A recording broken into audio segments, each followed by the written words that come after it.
সম্পদ খাবে লোকে, দেহ খাবে পোকে, আমল যাবে সাথে, তবুও মানুষের অহংকার থাকে। আসসালামু আলাইকুম, কেমন আছেন সবাই? আশা করি ভালো আছেন। আজ আমি আপনাদের সঙ্গে দুপুরে রান্নাবান্নার একটি ভিডিও শেয়ার করতে চলে আসলাম।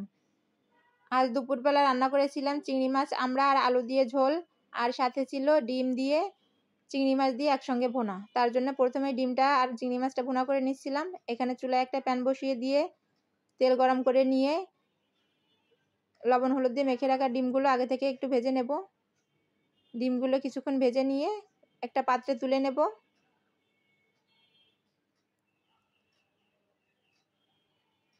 এবার ওই তেলের মধ্যে দিয়ে দেব চিংড়ি মাছ। চিংড়ি মাছগুলো আমি আগে থেকে লবণ আর হলুদ দিয়ে মেখে রেখেছিলাম। চিংড়ি মাছগুলো আমি একটু লাল লাল করে ভেজে নেব।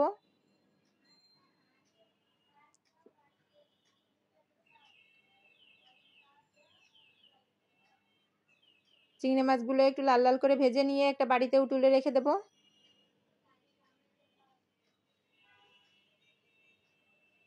এবার ওই তেলের মধ্যে দিয়ে দেব কিছুটা পরিমাণ পেঁয়াজ কুচি। পেঁয়াজ কুচিটাও কিছুক্ষণ লাল লাল করে ভেজে নেব। পেঁয়াজটাও যখন একটু লাল লাল করে ভাজা হয়ে যাবে, এর মধ্যে আমি অ্যাড করে দেব বাটা মশলা। এখানে সামান্য পরিমাণ বাটা মশলা নিয়েছি। এখানে বাটা মশলা নিয়েছি সামান্য পরিমাণ আদা, রসুন আর জিরা বাটা। কিছুক্ষণ ভেজে নিয়ে এর মধ্যে দিয়ে দেবো কিছুটা পরিমাণ লবণ, কিছুটা পরিমাণ মরিচের গুঁড়া আর কিছুটা পরিমাণ হলুদের গুঁড়া। মশলাটা দিয়ে সামান্য পরিমাণ পানি দিয়ে একটু মশলাটা ভালো করে কষিয়ে নেব। আচ্ছা, আমার মতো কে কে এরকম ডিম আর চিংড়ি মাছ একসঙ্গে ভুনা করেন বলেন তো?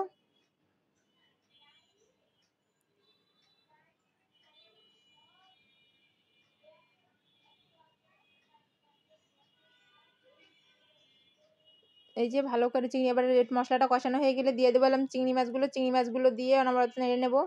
নিয়ে সামান্য পরিমাণ পানি দেবো। পানি দিয়ে আবার একটু পানিটা শুকিয়ে নেব।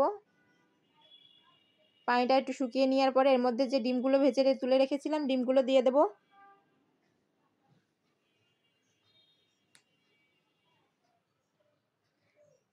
ডিমগুলো দিয়ে একটু ভালো করে মশলার সঙ্গে মিশিয়ে নেব।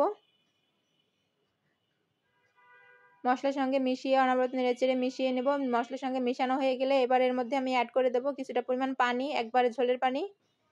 কিছুটা পরিমাণ ঝোলের পানি দিয়ে ভালো করে নেড়েচেড়ে ঢাকনা দিয়ে ঢেকে রেখে দেব। কিছুক্ষণের জন্য ঢাকনা দিয়ে ঢেকে রেখে দেব।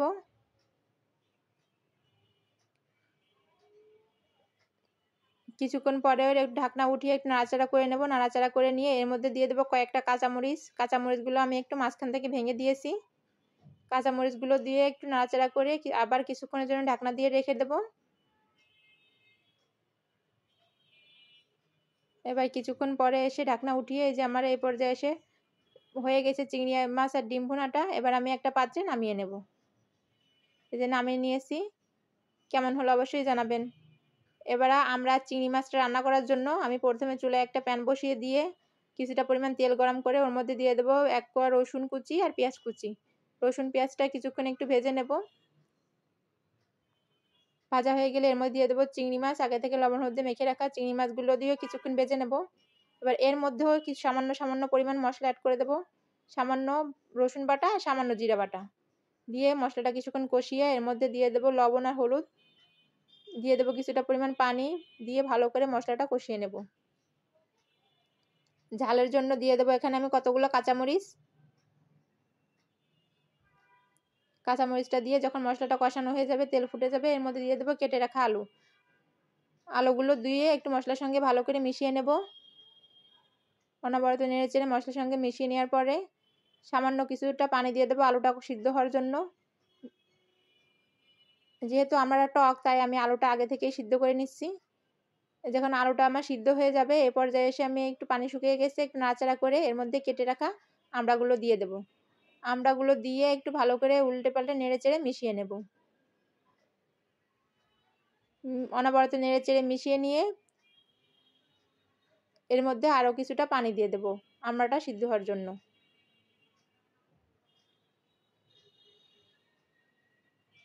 আমড়াটা সিদ্ধ হওয়ার জন্য আরও কিছুটা পরিমাণ পানি অ্যাড করে দিয়ে আবারও ঢাকনা দিয়ে ঢেকে দেবো। কিছুক্ষণ পরে এসে ঢাকনা উঠিয়ে যে পানি শুকিয়ে গেছে নাড়াচাড়া করে নেব। নাড়াচাড়া করে যখন পানিটা শুকিয়ে গেছে এ পর্যায়ে এসে আমি জন্য ঝোলের পানি দিয়ে দেব।